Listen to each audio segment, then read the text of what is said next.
अस्सलाम वालेकुम एवरीवन। और मैं आपको बताता चलूँ कि on YouTube you will find a lot of videos on many topics on any topics. Many videos contain animations and they are entertaining as well. But I want to ask you a question, okay, what is your purpose to study? If your purpose is to score high numbers in your board exams or you want to get admission in the medical or engineering colleges, then these animated videos and entertaining videos and made easy videos are not going to help you much. You need to understand the textbooks and subjects in a way that they may help you to achieve your purpose on the day of exams.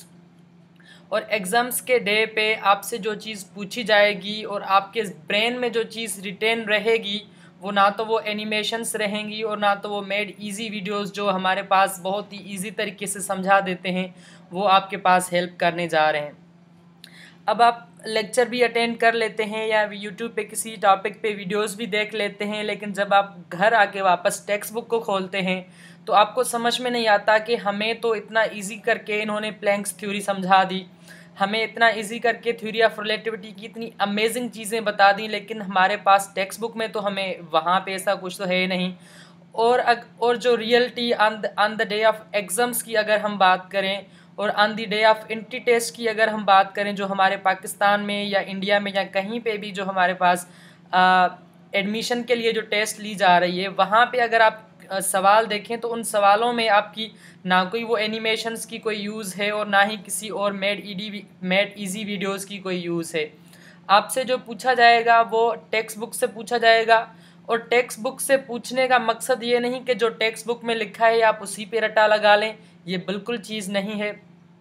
मैं आपको बताऊं कि ये जो text books होते हैं वो हमारे पास एक बहुत से स्कॉलर्स, बहुत से पीएचडी होल्डर्स जो हैं वो हमारे पास मेहनत करने के बाद, इनको रिवीजन करने के बाद ही जो काम की चीज़ें हैं, जो प्रैक्टिकल वैल्यू की चीज़ें हैं, वहीं आके डिसाइड फाइनल करके इस टेक्स्ट बुक्स में लिखते हैं। तो मैं इन चीज़ों पे ज़्यादा नहीं जाने वाला, लेकिन मैं आपको ये बताऊं कि हमारे जो वीडियोस हैं उनका पूरा फोकस जो है वो सिर्फ़ और सिर्फ ये है कि आपको जो आपकी काम की चीज़ें हैं, जो कि आपके एग्ज़ाम्स के डे पे हेल्प कर सकती हैं, जो कि आपकी एडमिशन में आपकी हेल्प कर सकती हैं, वो आपको हम समझाएंगे। तो इंशाल्लाह हम समझने की कोशिश करते हैं। और आज की जो हमारी टॉपिक है वो है प्लैंक्स थ्योरी। और मैं आपको थोड़ी सी एक बैकग्राउंड बता दूं प्लैंक्स थ्योरी का, कि हमारे पास ये समझा जाता है कि जो ट्रांजिशन है from classical physics to modern physics वो अल्बर्ट आइंस्टाइन की थ्योरी ऑफ रिलेटिविटी की वजह से आई थी। लेकिन मैं आपको बताऊं कि थ्योरी ऑफ रिलेटिविटी की एक अपनी जगह बहुत सी वैल्यू है, लेकिन जब ये थ्योरी हमारे पास आई थी साइंटिस्ट के पास और 1906 में और 1916 में, क्योंकि दो थ्योरीज आई थी, पहले इस जनरल थ्योरी, बाद में स्पेशल थ्योरी, तो वहाँ पे ऐसी कोई मीन्स नहीं थी जिसके ज़रिए हम इनको प्रैक्टिकल वैल्यू में जो है वो हम ला सकें। और दूसरी बात जो हमारे पास मेन थी वो ये थी कि जो क्लासिकल फिज़िक्स में प्रॉब्लम्स आ रहे थे, जो एरर्स आ रही थी वेव की प्रॉपर्टीज़ में, लाइट की प्रॉपर्टीज़ में, इस थ्योरी की वजह से कोई प्रॉब्लम हल नहीं हुआ। और जो मेन ट्रांजिशन लाने वाली थ्योरी है हमारे पास from classical physics to modern physics वो है प्लैंक्स की क्वांटम थ्योरी। अब बाद में अल्बर्ट आइंस्टाइन ने इसी थ्योरी को जाके एक्सटेंड किया, और यहाँ पे हमारे पास एक दूसरा मिसअंडरस्टूड कॉन्सेप्ट ये है कि अल्बर्ट आइंस्टाइन को जो नोबेल प्राइज़ दिया गया था वो नोबेल प्राइज़ दिया गया था on the theory of relativity, लेकिन ये बिल्कुल गलत है। अल्बर्ट आइंस्टाइन को जो नोबेल प्राइज़ मिला था वो मिला था फोटान की प्रॉपर्टीज़ को डिस्क्राइब करने के लिए। अब फोटान को सबसे पहले जो हमारी अजम्पशन लाई गई वो थी प्लैंक्स थ्योरी में। अब प्लैंक्स थ्योरी ने फोटान की अजम्पशन लाई, लेकिन उसने फोटान को फोटान नहीं बोला, उसको क्वांटा बोला, और उसने जो चीज़ें बताई उसको अल्बर्ट आइंस्टाइन ने आगे एक्सटेंड करके हमें बताया, और जिस पे उसको नोबेल प्राइज़ मिला। तो ये आपके मेडिकल या इंजीनियरिंग की टेस्ट में तो सवाल नहीं आ सकता, लेकिन आपकी जनरल नॉलेज के लिए या आपकी जनरल नॉलेज के किसी एग्जाम्स में ये सवाल आ सकता है कि नोबेल प्राइज़ अल्बर्ट आइंस्टाइन को किस चीज़ पे मिला था। तो वो मिला था on the properties, on the explanation of the properties of photon. अच्छा, तो हमारे पास जो हमने पहले वीडियोस में जो टॉपिक पढ़ी वो थी इंटेंसिटी डिस्ट्रीब्यूशन डायग्राम। अब यहाँ पे ब्लैक बॉडी रेडिएशंस के जो इंटेंसिटी डिस्ट्रीब्यूशन डायग्राम थे, तो अगर हम बात करें ओल्ड थ्योरी की, जिसको हम कहते हैं कि क्लासिकल फिजिक्स की थ्योरीज, जिसमें लाइट को एज अ वेव समझा जाता था, तो उसके अकॉर्डिंगली जो हमारे पास एनर्जी निकलती है उसको निकलना चाहिए in the continuous form, in the continuous wave form. लेकिन ये तो हमारे पास हो ही नहीं रहा, ये कंटिन्यूअस वेव फॉर्म में एनर्जी नहीं निकल रही। ठीक है, अब कंटिन्यूअस वेव फॉर्म कैसे होता है? ऐसे हमारे पास अगर फर्ज करो हम बॉडी को हीट करें तो एनर्जी निकल रही है, अगर हम उसका टेम्परेचर बढ़ाएं तो एनर्जी इसकी ऐसे ही जो है सॉरी मेरा डायग्राम सही नहीं बन रहा, ऐसे ही इसकी वेव जो है वो ज़्यादा हो, इसकी वेवलेंथ ज़्यादा होनी चाहिए। लेकिन ऐसा हमारे पास रियलिटी में कुछ हुआ नहीं, एक्सपेरिमेंट में ऐसा कुछ नहीं हुआ। अब एक्सपेरिमेंट में क्या हुआ था ये आप पीछे वीडियो जाकर देख सकते हैं, अगर आपको समझ में नहीं आया तो ये इंटेंसिटी डायग्राम, डिस्ट्रीब्यूशन डायग्राम मैंने पूरी तरह से जो है वो समझाया है। तो आते हैं प्लैंक्स की थ्योरी पे। तो प्लैंक्स ने कहा कि अगर हम किसी बॉडी को हीट अप करते हैं तो वहाँ से जो रेडिएशंस निकलते हैं वो निकलते हैं in the form of quanta. अब क्वांटा क्या है? Quanta is a small packet of energy. अब स्मॉल पैकेट ऑफ एनर्जी को मैं यहाँ पे एज अ डार्ट शो कर रहा हूँ कि ये एक डार्ट है हमारे पास। ठीक है, ये एक डार्ट है हमारे पास, यहाँ ये 3-4 डार्ट्स बने हैं। अब इन्होंने कहा कि ये जो एनर्जी हमारे पास निकल रही है वो निकल रही है in the form of small packets, और वो जो पैकेट्स हैं उनकी जो एनर्जी है वो डिपेंड करती है उनकी फ्रीक्वेंसी पे। अगर किसी पैकेट की फ्रीक्वेंसी ज़्यादा है तो उसका मतलब है उसमें एनर्जी ज़्यादा होगी, अगर उस पैकेट की फ्रीक्वेंसी कम है तो उसका मतलब है उसमें एनर्जी कम होगी। अब ये एक प्लैंक्स थ्योरी को हम आगे जाके समझेंगे कि ये कुछ क्वांटा में क्यों एनर्जी कम है और कुछ क्वांटा में क्यों एनर्जी ज़्यादा है। वो इसलिए कि अगर आपको एटम की स्ट्रक्चर याद है तो उसमें शेल्स होते हैं, 1 नंबर शेल, उसके बाद 2nd नंबर, फिर 3rd नंबर, फिर 4 नंबर। तो वहाँ पे अगर एक इलेक्ट्रॉन जंप कर रहा है फर्स्ट शेल से लेकर 2nd शेल तक, या 2nd शेल से वापस फर्स्ट शेल तक जंप कर रहा है, तो एनर्जी डिफरेंस थोड़ा है, तो इसीलिए जो एनर्जी निकलेगी वहाँ से वो थोड़ी एनर्जी होगी, उस क्वांटा की एनर्जी कम होगी, इसलिए उसकी फ्रीक्वेंसी भी कम होगी। अगर एक इलेक्ट्रॉन 5 नंबर या 6 नंबर शेल से जंप करके 1 नंबर शेल में जा रहा है तो जाहिर सी बात है उसका एनर्जी डिफरेंस उन 2 शेल्स में ज़्यादा है, तो उसकी एनर्जी भी ज़्यादा होगी। अब इस थ्योरी की जो फार्मूला है या इस थ्योरी की जो मेन इक्वेशन है उसको समझने से पहले मैंने यहाँ पे ये जो अच्छा, तो सबसे पहले मैंने यहाँ पे एक पॉइंट लिखी है, वो आपको पॉइंट समझा दूँ, उसके बाद हम जाते हैं अपनी थ्योरी पे, प्लैंक्स की थ्योरी पे जाते हैं कि हमारे पास जो आपने इलेक्ट्रोस्टैटिक्स में पढ़ा होगा कि potential difference is equal to energy divided by charge, या पोटेंशियल डिफरेंस जो है, या हमारे पास एनर्जी को हम अगर रिप्रेजेंट करें तो एनर्जी किसके बराबर होगी? एनर्जी बराबर होगी potential difference multiplied by charge, जो कि मैंने यहाँ पे लिखा है कि एनर्जी बराबर है potential difference multiplied by charge. अब चार्ज को हम कॉमनली क्यू के ज़रिए रिप्रेजेंट करते हैं, लेकिन अगर हम इलेक्ट्रॉन्स और एटम्स की बात करें तो चार्ज के यूनिट्स बहुत स्मॉल होते हैं, और उनको हम जो है वो वोल्ट्स में अगर करें तो हमारे लिए काफ़ी प्रॉब्लम्स आते हैं हमारे पास कैलकुलेशंस में, न्यूमेरिकल्स में, और बार बार उनको लिखने में, इतने छोटे नंबर्स को लिखने में हमारे पास प्रॉब्लम्स आते हैं। इसीलिए हम जो एटॉमिक फ़िज़िक्स है उसमें चार्ज का जो यूनिट है वो हम इलेक्ट्रॉन जो है वो लेते हैं कि द चार्ज ऑफ इलेक्ट्रॉन को हम जो है वो क्यू की जगह ई लिखते हैं। ई का मतलब है चार्ज ऑफ इलेक्ट्रॉन। तो एनर्जी बराबर किसके हो गई? Electron multiplied by voltage, electron की चार्ज मल्टीप्लाइड बाय वोल्टेज। तो ये हमारे पास एनर्जी की इक्वेशन हो गई। और जो एटॉमिक फिज़िक्स है उसमें हम एनर्जी के यूनिट्स जो लेते हैं वो लेते हैं इलेक्ट्रॉन वोल्ट्स में, क्योंकि हमें ईजीनेस हो जाए।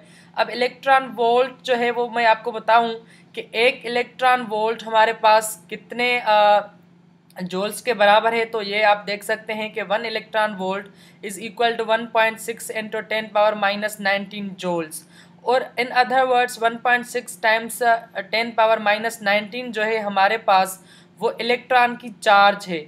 अगर हम इलेक्ट्रॉन की चार्ज को एक वोल्टेज के पोटेंशियल डिफरेंस पे मूव करें तो जो हमें एनर्जी रिक्वायर्ड है वो एनर्जी यहाँ पर हम इस E से रिप्रेजेंट करते हैं और उस एनर्जी की वैल्यू ये हमारे पास 1.6 टाइम्स 10⁻⁻19 जूल हो गई।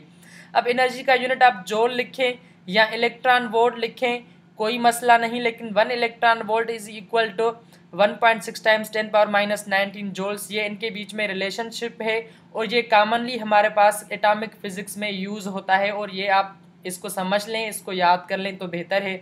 ये इलेक्ट्रॉन की चार्ज है, वो भी कभी कभी सवाल आ जाता है कि एक इलेक्ट्रॉन की चार्ज कितनी है, एक प्रोटॉन की चार्ज कितनी है। दोनों की चार्ज इक्वल है लेकिन उनमें डिफरेंस है, प्रोटॉन की चार्ज पॉजिटिव है, इलेक्ट्रॉन की चार्ज नेगेटिव है। अगर हम उस चार्ज को एक वोल्टेज के डिफरेंस पे मूव करें तो जो हमें एनर्जी रिक्वायर्ड है उस एनर्जी को हम कहते हैं 1.6 times 10⁻⁻19 electron volt, sorry joules, या 1 इलेक्ट्रॉन वोल्ट।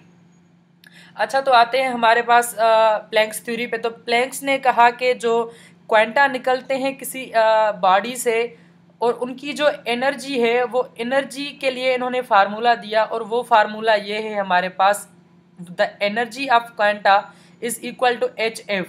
अब H हमारे पास, अच्छा इससे पहले हम थोड़ी बात डिस्कस कर लें कि प्लैंक्स ने कहा कि energy is directly proportional to frequency. अगर हम इस इक्वेशन को ऐसे लिखें कि एनर्जी हमारे पास, अगर एनर्जी को हम E से रिप्रेजेंट करें, सॉरी हमारे पास ये थोड़ा लिख नहीं रहा। अच्छा, energy is directly proportional to frequency. अच्छा, ये मसला करा है, इसको आप छोड़ दें, बस समझने की energy is directly proportional to frequency. और अगर हम डायरेक्टली प्रोपोर्शनलिटी साइन को हटा दें तो हमें कांस्टेंट रखना होगा और यहाँ पे हमारा जो कांस्टेंट है वो है H। अब H को हम कहते हैं प्लैंक्स कांस्टेंट। अब प्लैंक्स कांस्टेंट की हमारे पास एटॉमिक फिजिक्स में या मॉडर्न फिजिक्स में बहुत वैल्यू है, इसका वैल्यू आपको याद करना होगा और ये वैल्यू है 6.63 टाइम्स 10⁻34 जूल सेकंड।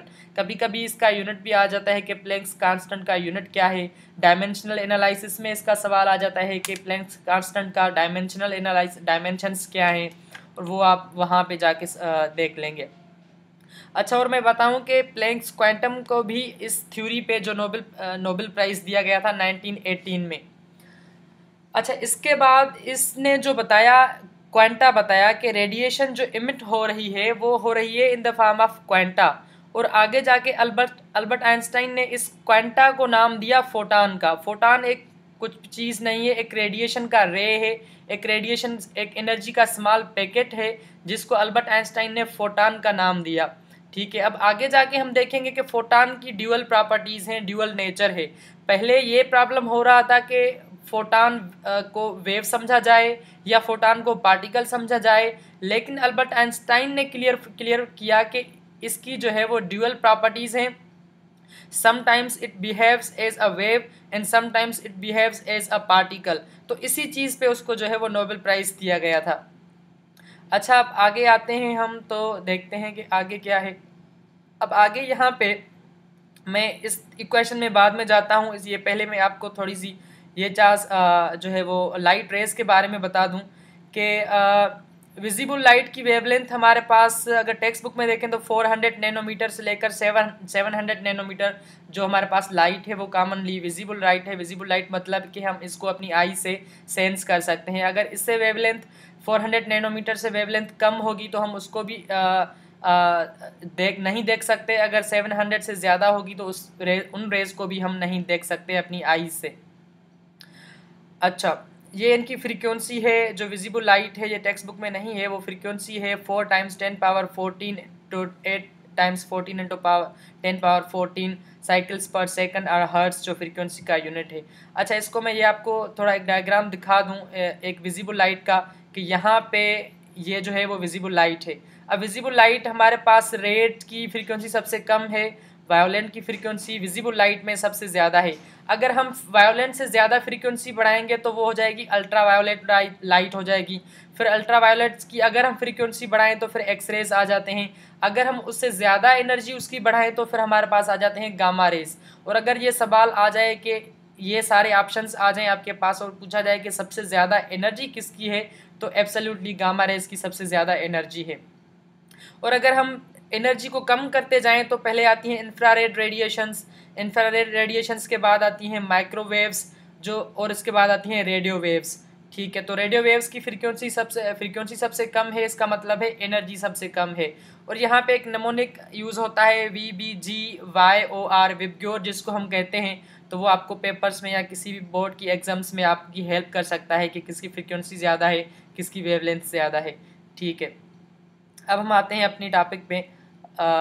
इस जो है वो फार्मूला को समझने की कोशिश करते हैं। अच्छा, हमारे पास ये फार्मूला है कि energy is equal to momentum times the velocity. अब ये कहाँ से फार्मूला आया, ये मैं आपको यहाँ पे समझाता हूँ कि आपने पढ़ा होगा कि जो मोमेंटम है वो है product of mass in velocity. अगर हम इसको रीअरेंज करें तो मास बराबर किसके होगा, मोमेंटम डिवाइडेड बाय वेलोसिटी, क्योंकि वेलोसिटी यहाँ पे डिवीजन में आ गई वापस। और हमारे पास अगर एनर्जी, जो अल्बर्ट आइंस्टाइन ने हमें इक्वेशन दी एनर्जी की, वो ये है कि energy is equal to mass times the velocity squared, mc², जिसको हम कहते हैं। अगर हम इसको रीअरेंज करें तो मास बराबर होगा एनर्जी डिवाइडेड बाय c², क्योंकि हमने c² को इक्वल साइन के साइड पे शिफ्ट कर दिया तो वो डिवीजन में हो जाएगी। तो mass is equal to energy divided by velocity squared. और यहाँ पे मास ऊपर का किसके बराबर था, मोमेंटम डिवाइडेड बाय वेलोसिटी। अगर हम इस तरह लिखें कि मोमेंटम डिवाइडेड बाय वेलोसिटी बराबर है मास के, और मास बराबर है energy divided by velocity square, तो हम ये फार्मूला हमारे पास मिल गया। और अगर हम कहें कि अगर वेलोसिटी फोटान की बराबर है स्पीड ऑफ लाइट के, तो हम v को निकाल के हम v की जगह c लिख सकते हैं। और ये v हमारे पास यहाँ डिवीजन में है, इसको अगर हम यहाँ शिफ्ट करें तो ये मल्टीप्लाई में हो जाएगी। तो फार्मूला क्या मिला, p is equal to energy multiplied by c divided by c²। अब इस c में इसकी स्क्वायर कैंसिल हो गई, और जो हमें फार्मूला मिला वो मिला E is equal to momentum multiplied by velocity, और c जो है वो वेलोसिटी ऑफ लाइट या स्पीड ऑफ लाइट है। तो ये हमारे पास यहाँ से फार्मूला की डेरिवेशन हुई है, लेकिन टेक्स्ट बुक में ये डायरेक्ट लिखा हुआ है।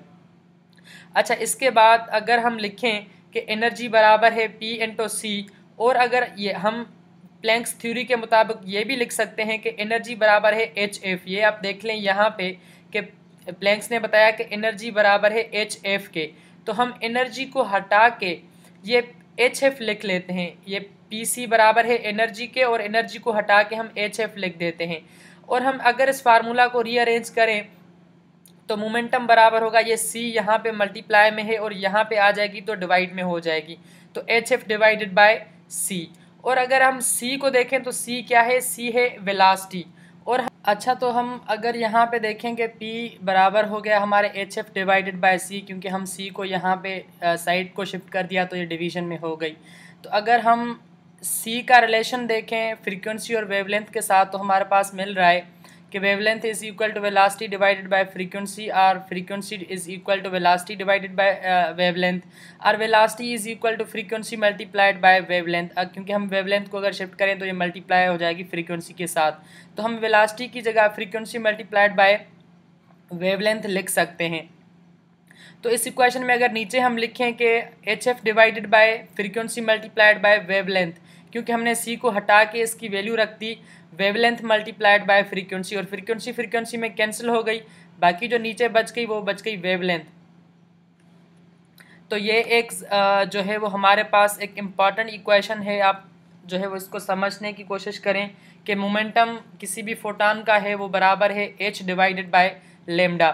h divided by lambda, h is a Planck's constant and lambda is the wavelength of that photon. तो ये भी हमारे पास काफ़ी जगह पे जो है वो इस्तेमाल होगा। एक यहाँ पे चीज़ लिखी हुई है कि गामा रेडिएशंस की जो एनर्जी है वो तकरीबन मेगा इलेक्ट्रॉन वोल्ट्स में होती है, क्योंकि उनकी एनर्जी सबसे हाईएस्ट एनर्जी होती है। वो मैंने आपको पीछे डायग्राम में समझा दिया। अच्छा, तो ये हमारे पास दो इक्वेशंस आ गई। एक तो E is equal to HF, एक ये इक्वेशन है। दूसरी चीज़ क्या है, दूसरी चीज़ ये है कि एक electron volt is equal to 1.6 times 10⁻⁻19 joules, ये याद रखने की चीज़ें हैं। और तीसरी चीज़ आपका ये फार्मूला के फ्रीक्वेंसीज बराबर is equal to velocity divided by wavelength, और velocity is equal to frequency multiplied by wavelength. ये फार्मूला आपके बार बार यूज़ होने वाले हैं। और अगर हम आगे जाके देखते हैं तो इस प्लैंक्स थ्योरी में कुछ ऐसा बाकी ख़ास नहीं है। बाकी जो एटॉमिक स्ट्रक्चर्स में और एटॉमिक इलेक्ट्रॉन्स की जो ट्रांजिशन होती है, वहाँ पे जो प्लैंक्स थ्योरी का रोल है वो हम वहाँ पे डिस्कस करेंगे। ठीक है, कि कितनी एनर्जी का डिफरेंस है, कितना पोटेंशियल डिफरेंस है, कितनी एनर्जी इमिट हो रही है। लेकिन यहाँ पे एक एग्जांपल दिया हुआ है, उस एग्जांपल को समझने की कोशिश करें कि what is the energy of photon in a beam of infrared radiation of wavelength 1240 nanometre. अब इन्होंने आपसे एक फोटॉन की वेवलेंथ आपको दी है और आपसे पूछ रहे हैं कि इसकी एनर्जी क्या है। तो आपको फार्मूलास याद होने चाहिए। तो एक तो प्लैंक्स का जो मैंने पहला फार्मूला आपको बताया कि energy is equal to H F R. अगर हम इसको आप रीअरेंज करें तो एनर्जी बराबर किसके होगी, H C divided by lambda. अब ये फ्रीक्वेंसी को हमने हटा के सी डिवाइडेड बाय लेमडा लिख लिया, ये इस इक्वेशन से फ्रीक्वेंसी को हटा के वेलोसिटी डिवाइडेड बाय लेमडा हमने लिख लिया। तो ये इक्वेशन हमारे पास आसान आ गई, क्योंकि हमारे पास फ्रीक्वेंसी इन्होंने नहीं दी है, इन्होंने क्या दिया है, वेवलेंथ दिया है। तो अगर आपके सवाल में ये आपके दो फार्मूलाज हैं, एक ही फार्मूला के दो जो हैं वो एक फॉर्म से, अगर आपको फ्रीक्वेंसी दी गई है सवाल में तो आप ये फार्मूला डायरेक्ट इस्तेमाल कर दें। अगर आपको फ्रीक्वेंसी नहीं दी गई तो आप ये फार्मूला इस्तेमाल कर दें, सी डिवाइडेड बाय लेमडा। अब यहाँ पे देखें, जस्ट आपको एक फैक्टर चाहिए, या तो फ्रीक्वेंसी चाहिए या तो वेवलेंथ चाहिए। इन्होंने आपको फ्रीक्वेंसी नहीं दी, इन्होंने आपको वेवलेंथ दी है। तो आप वेवलेंथ वाला फार्मूला इस्तेमाल करेंगे एब्सोल्युटली। आपसे एनर्जी पूछ रहे हैं, आपको एच पता है, प्लैंक्स कांस्टेंट वो कांस्टेंट होगा हर इक्वेशन में। सी आपको पता है, वेलोसिटी ऑफ लाइट हर जगह पे कांस्टेंट है, और वेवलेंथ इन्होंने आपको दी हुई है। और आप इसको अगर मैथमेटिक्स को सिंप्लीफाई करेंगे तो जो आपको आंसर मिलेगा वो मिलेगा यहाँ पे 1.6 टाइम्स 10⁻⁻19 जूल। अगर कहीं किस किस आंसर में क्या होता है कि जूल्स में आंसर नहीं होता, आंसर होता है सिर्फ इलेक्ट्रॉन वोल्ट में। तो आप उसको कन्वर्ट कर सकते हैं जूल्स को इलेक्ट्रॉन वोल्ट्स पे। अगर आपको कन्फ्यूजन हो रही है तो हम इंशाल्लाह इस पे दूसरा एक वीडियो बनाएंगे कि जूल्स को इलेक्ट्रॉन वोल्ट्स में कैसे कन्वर्ट किया जाए और इलेक्ट्रॉन वोल्ट्स को जूल्स में कैसे कन्वर्ट किया जाए। हम एक ही सिर्फ वीडियो बनाएंगे और उसमें आपके पूरे जो यूनिट्स, एक बिगर यूनिट्स और स्मॉलर यूनिट्स की कन्वर्जन जो है हम इंशाल्लाह उसमें पूरी समझाने की कोशिश करेंगे। अच्छा, तो ये था हमारा वीडियो प्लैंक्स थ्योरी पे, जिसकी अगर हम समरी में बात करें तो प्लैंक्स की थ्योरी ये है कि जो एनर्जी हमारे पास एमिट हो रही है किसी भी बॉडी से, किसी एटम से, किसी मॉलिक्यूल से, तो वो एनर्जी एमिट हो रही है in the form of quanta. और इसी वजह से जो इन्होंने ये इंटेंसिटी डिस्ट्रीब्यूशन डायग्राम है इन्होंने समझा दिया कि यहाँ पे मुख्तलिफ क्वांटा निकलते हैं जो जिनकी मुख्तलिफ फ्रीक्वेंसी होती है, और सबसे ज़्यादा जो क्वांटा निकलते हैं वो एक पार्टिकुलर वेवलेंथ पे निकलते हैं, और उस पार्टिकुलर वेवलेंथ को हम लैम्डा मैक्सिमम कहते हैं, जो कि हमने पिछले वीडियो में समझा दिया है। उम्मीद है कि आपको ये प्लैंक्स थ्योरी समझ में आ गई होगी। और अब जो नेक्स्ट हमारा वीडियो होगा वो होगा interaction of electromagnetic radiations with matter. और जैसे हमारा चैप्टर ये एंड हो जाएगा, उस एंड में हम जो चैप्टर्स के एग्जांपल्स दिए गए हैं वो एग्जांपल्स इंशाल्लाह हम दोबारा रिवाइज़ करेंगे, और उसके बाद जो चैप्टर की एंड की एक्सरसाइज है उस एक्सरसाइज को भी हल करने की कोशिश करेंगे।